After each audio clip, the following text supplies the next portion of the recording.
Hello, my dear students. How are you? I hope you all are fine, beta. Now, welcome you once again in your science class. Dear students, we have already started our lesson number 11, our solar system. In previous video, we have already discussed about the sun and about Earth. Okay, so today we will start from our next planet, that is about Mars. Okay हमने पढ़ लिया था कि सन के around जो है planets move करते हैं। ठीक है, तो हमने पढ़ लिया था हमारा अर्थ के बारे में और उससे पहले वाले प्लैनेट के बारे में। अब हम पढ़ते हैं हमारा मार्स। ठीक है, जिसको कि हम मंगल ग्रह भी बोलते हैं। इट इज़ द प्लैनेट जो अर्थ के बाद आता है। It is almost half the size of the अर्थ, ये अर्थ के आधे साइज का होता है। It's atmosphere is much thinner, इसका जो एटमॉस्फेयर है वो थिनर, यानी कि जो यहाँ का एटमॉस्फेयर है वो पतला होता है। सो इस वजह से ये रेड कलर का दिखाई देता है और इसीलिए इसको हम क्या कहते हैं, रेड प्लैनेट। हमारे अर्थ को ब्लू प्लैनेट बोलते हैं, इसको रेड प्लैनेट बोलते हैं। क्लियर।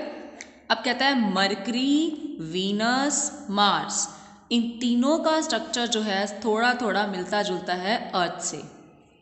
तो दीज प्लैनेट्स, क्योंकि ये सभी प्लैनेट्स जो है मोस्टली किसके बने हुए हैं, रॉक्स एंड मेटल्स के। These planets are mostly made up of rocks and metals. तो इसीलिए इन प्लैनेट्स को हम क्या कहते हैं, टेरेस्ट्रियल प्लैनेट्स या फिर अर्थ लाइक प्लैनेट्स। क्लियर है। कहता है मरकरी, वीनस, मार्स, ये तीनों जो हैं इनका स्ट्रक्चर सिमिलर है अर्थ के, और ये प्लैनेट्स किसके बने हैं, रॉक्स और चट्टानों के, मेटल्स के बने हैं। तो इन प्लैनेट्स को हम टेरेस्ट्रियल प्लैनेट्स बोलते हैं। क्लियर है। अब बाकी के जो 4 प्लैनेट्स हैं अभी ये थोड़े गर्म भी होते हैं क्योंकि सन के नज़दीक हैं। जो बाकी के 4 प्लैनेट्स हैं सोलर सिस्टम के, वो वेरी कोल्ड प्लैनेट हैं एज कंपेयर टू दीज, क्योंकि वो सन से दूर है। तो नेक्स्ट आता है जुपिटर, जिसको हम बृहस्पति भी बोलते हैं। ये 5th प्लैनेट है।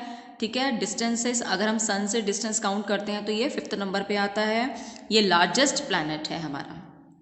It is the largest of all the planet. Clear है। फिर नेक्स्ट आता है हमारा सैटर्न, ये 6th नंबर पे आता है और सेकंड लार्जेस्ट प्लैनेट है सोलर सिस्टम का। ठीक है, it has a beautiful rings, इसके आसपास ये ब्यूटीफुल रिंग्स होते हैं, इसीलिए इसको हम रिंग्ड प्लैनेट भी कहते हैं। नेक्स्ट आता है फिर यूरेनस, जिसको अरुण बोलते हैं। अच्छा, सैटर्न को हम शनि ग्रह भी बोलते हैं, यूरेनस को अरुण बोलते हैं। ये 7th प्लैनेट है, इसमें भी रिंग सिस्टम होते हैं। ये 3rd नंबर पे आता है लार्जेस्ट प्लैनेट में, और ये भी बहुत बड़ा गैस जाइंट है विदाउट एनी सॉलिड सरफेस। ये टोटली गैस से ही मिलके बना है, इसका जो सरफेस है वो बिल्कुल भी सॉलिड नहीं है। It is totally made up of gas. Next आता है फिर नेपच्यून, जिसको वरुण बोलते हैं। ये 8th प्लैनेट है सोलर सिस्टम का। इसको हम विंडी प्लैनेट बोलते हैं। विंडी प्लैनेट मतलब क्योंकि यहाँ पे बड़ी स्ट्रॉन्ग विंड्स चलती हैं, बड़ी तेज़ हवाएं चलने के कारण इसको विंडी प्लैनेट भी कहा जाता है। क्लियर। तो कहता है जुपिटर, सैटर्न, यूरेनस, नेपच्यून, ये हमारे जो 4 प्लैनेट हैं जुपिटर, सैटर्न, यूरेनस, नेपच्यून, ये मोस्टली किससे बने हैं, गैसेज एंड आइस के। जो मरकरी, वीनस और मार्स के ऊपर वाले वो किससे बने थे, रॉक्स एंड मेटल्स के, इसलिए उनको टेरेस्ट्रियल प्लैनेट्स बोलते थे। लेकिन जो जुपिटर, सैटर्न, यूरेनस और नेपच्यून है बेटा, ये चारों आपके जो प्लैनेट्स हैं ये किससे बने हैं, गैसेज और आइस से। तो इसलिए इन प्लैनेट्स को हम इकट्ठे क्या बोलते हैं, गैसियस प्लैनेट्स या फिर जोवियन प्लैनेट्स। क्लियर हो गया। इनको जोवियन प्लैनेट्स या गैसियस प्लैनेट्स कहते हैं, और जो ऊपर वाले थे हमारे वो टेरेस्ट्रियल प्लैनेट्स थे। क्लियर है। नाउ बेटा नेक्स्ट आता है हमारे सैटेलाइट्स। अच्छा, ऊपर एक चीज़ और बताई हुई है, अर्लियर हमारे यहाँ पे प्लूटो जो था उसको हम 9th प्लैनेट में काउंट करते थे सोलर सिस्टम में। ठीक है, अब 2006 ईयर तक। लेकिन बाद में जो हमारी इंटरनेशनल एस्ट्रोनॉमिकल यूनियन थी, जो हमारी रिसर्च करती है एस्ट्रोनॉमिकल, यानी कि जो एस्ट्रोनॉट्स हैं, उनके कहने के बाद उन्होंने अपना 26 अगस्त 2006 को डिसाइड किया कि प्लूटो को अब हम एज अ प्लैनेट काउंट नहीं करेंगे, क्योंकि जो न्यू डेफिनेशंस थी प्लैनेट की या जो न्यू रिसर्चेज हुई थी प्लैनेट की, तो उसके अकॉर्डिंग वो प्लैनेट के अंदर नहीं आ रहा था। तो इसलिए फिर प्लूटो को हमारे सोलर सिस्टम से रिमूव कर दिया गया। ठीक है, बाद में कह दिया गया कि ये हमारा प्लूटो जो है सोलर सिस्टम में नहीं आता है। So now there are only 8 planets in our solar system. Next आते हैं बेटा सैटेलाइट्स। अब सैटेलाइट्स क्या है, सैटेलाइट क्या होता है, these are the small objects that revolve around a much larger object. ये ऐसी छोटी ऑब्जेक्ट्स हैं जो बड़ी ऑब्जेक्ट्स के चारों ओर घूमती हैं। ठीक है, और हमारी सोलर फैमिली में भी बड़े सारे जो सैटेलाइट्स हैं, तो उनमें से हमने लेकिन उनको इन्वेंशंस के बेसिस पे हमने उनको 2 पार्ट्स में डिवाइड कर दिया है सैटेलाइट्स को, natural satellite and man made satellite. Natural मतलब जो ऑटोमेटिकली अपने आप हैं सोलर सिस्टम के अंदर, और आर्टिफिशियल सैटेलाइट्स वो हैं जो हम खुद प्रिपेयर करते हैं। तो पहले हम बात करते हैं नेचुरल सैटेलाइट की। नेचुरल सैटेलाइट्स कुछ ऐसी कैलिस्ट्रियल बॉडीज़ होती हैं जो हमारे प्लैनेट्स के चारों तरफ घूमती हैं, उनको हम बोलते हैं नेचुरल सैटेलाइट्स। ठीक है। आर अर्थ हैज़, हमारी अर्थ की सिर्फ एक ही नेचुरल सैटेलाइट है, डेट इज़ द मून। कुछ ऐसे प्लैनेट्स हैं जिनके एक से ज़्यादा नेचुरल सैटेलाइट्स हैं, जैसे कि सैटर्न एंड जुपिटर।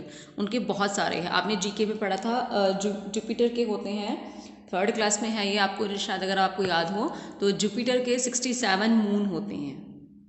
ठीक है, उसके 67 नेचुरल सैटेलाइट्स हैं, 67 मून हैं, और हमारा जो प्लैनेट है, हमारे प्लैनेट का सिर्फ एक ही है।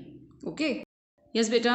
और जो हमारा सैटर्न प्लैनेट है उसके अराउंड 58 के अराउंड उसके मून्स हैं, तो और ये रिवॉल्व करते हैं जुपिटर और सैटर्न के चारों तरफ।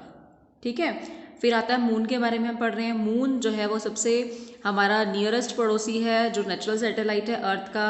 ये नॉन ल्यूमिनस ऑब्जेक्ट है। आपको मून चमकता हुआ रात में दिखाई देता है, लेकिन ये नॉन ल्यूमिनस है, इसकी अपनी लाइट नहीं होती है, इसके अपने पास कोई लाइट नहीं है। ये सिर्फ सन की जो लाइट पड़ती है उसको रिफ्लेक्ट करता है। ठीक है, it only reflects a part of the sunlight it receives from the sun. जितने हिस्से पे इसके, जितने पोर्शन पे इसके सन की लाइट पड़ती है, उतना हिस्सा ही हमें इसका चमकता हुआ दिखाई देता है। अदरवाइज ये हमें बिल्कुल दिखेगा ही नहीं, ब्लैक ही नजर आएगा। समझ रहे हो? क्योंकि मून जो है वो नॉन ल्यूमिनस है, उसमें खुद की कोई लाइट नहीं है, उसकी अपनी खुद की कोई लाइट नहीं होती, तो इसकी दैट्स वाई ये सिर्फ वो लाइट से हमें रिफ्लेक्ट होता दिखता है, सन की लाइट से। जो सन की लाइट इसके ऊपर पड़ती है ये उससे रिफ्लेक्ट होती है। ठीक है, और उसी रिफ्लेक्शन की वजह से हमें ये दिखाई देता है। क्लियर बेटा?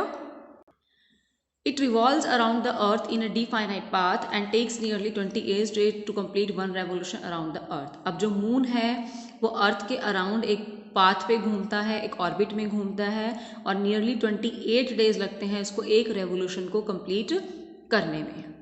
ठीक है, और आप सभी ने कहता है डे एवरी डे अगर आप इसके शेप या इसके साइज को देखोगे मून के, तो वो चेंज होता रहता है। क्यों?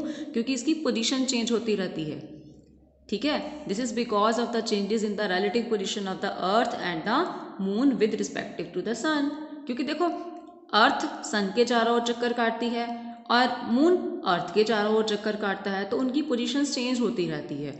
तो उनकी पोजीशंस के चेंजेस होने की वजह से जो आप मून के डिफरेंट फेजेस आप देखते हो, मून के भी डिफरेंट, कभी आपको फुल मून दिखाई देता है, कभी आपको बिल्कुल ही दिखाई नहीं, हाफ मून हो जाता है आपका, है ना। तो वो डिफरेंट चीज़ों की वजह से होता है। क्लियर है? यस बेटा, एज आई टोल्ड यू कि जो हमारा अर्थ है वो सन के अराउंड घूमता है, और अर्थ जो है सॉरी जो मून है वो हमारे अर्थ के चारों ओर घूमता है, लेकिन इनकी पोजीशन में थोड़ा सा डिफरेंस होता है इनके ऑर्बिट में। ठीक है, जो जिस ऑर्बिट में हमारा अर्थ घूमता है उससे थोड़ा सा टेढ़ा ऑर्बिट जो है वो हमारे किसका होता है? मून का ऑर्बिट जिस पाथ में हमारा मून घूमता है अर्थ के अराउंड चारों ओर, वो थोड़ा सा टिल्ट होता है, टिल्टिंग पोजीशन पे होता है, as you can see in this given picture. Yes बेटा, you can see here in this picture the centre में सन गिवन है, उसके अराउंड में एक अर्थ का ऑर्बिट है जिसमें अर्थ रोटेट करती है। ठीक है, आफ्टर दैट यू कैन सी कि अर्थ के अराउंड आपको दिखाया हुआ है full moon and new moon. अब उसका ऑर्बिट भी आपको दिखाया हुआ है, एक छोटा सा सर्कल है। आप देखो कि जो अर्थ का ऑर्बिट है वो राउंड है और जो मून का ऑर्बिट है वो हल्का सा टिल्ट है। ओके यस बेटा, जैसे अभी आपने पिक्चर में देखा कि है ना, कि जो आपने अभी देखा कि हमारा जो उसका पिक्चर में दिखाया हुआ है कि जो आपका मून का ऑर्बिट है वो हल्का सा टिल्ट है। ठीक है, तो उसी वजह से जब हमारा मून अर्थ के अराउंड घूमता है और सन की वजह से जो उसकी लाइट पड़ती है, तो वो डिफरेंट फेजेस में हमें नज़र आता है। तो दीज फेजेस इंक्लूड, इसमें क्या होता है आपका, एक तो कम्प्लीटली डार्क फेज होता है जिसको हम बोलते हैं अमावस्या या फिर न्यू मून डे। ओके, और एक होता है कम्प्लीटली ब्राइट फेज जिसको हम बोलते हैं पूर्णिमा या फिर फुल मून डे। और these 2 phases of the moon are separated by nearly 15 days. यानी कि ये न्यू मून है, यहाँ से यहाँ तक आने में 15 डेज लगते हैं, फिर फुल मून से फिर न्यू मून जाने में 15 डेज लगते हैं। क्लियरली, तो अप्रॉक्सीमेट 20 डेज, लेकिन वैसे अगर हम इनको देखें तो 15 डेज में आपका लगता है। यानी कि न्यू मून आ गया तो उसके बाद 15 दिन के बाद आपको फुल मून दिखेगा, फुल मून है तो 15 डेज के बाद न्यू मून आएगा। अब आप इसको ऐसे भी समझ सकते हो। Let us see an activity. You can see here बेटा, जैसे यहाँ पे ये हमारा सन है सपोज, ठीक है, ये मेरी अर्थ है। अब इसकी जो पोजीशन मैंने आपको बताया कि हल्का सा टिल्ट है, हमारा जो मून की पोजीशन है वो हल्का सा टिल्ट है।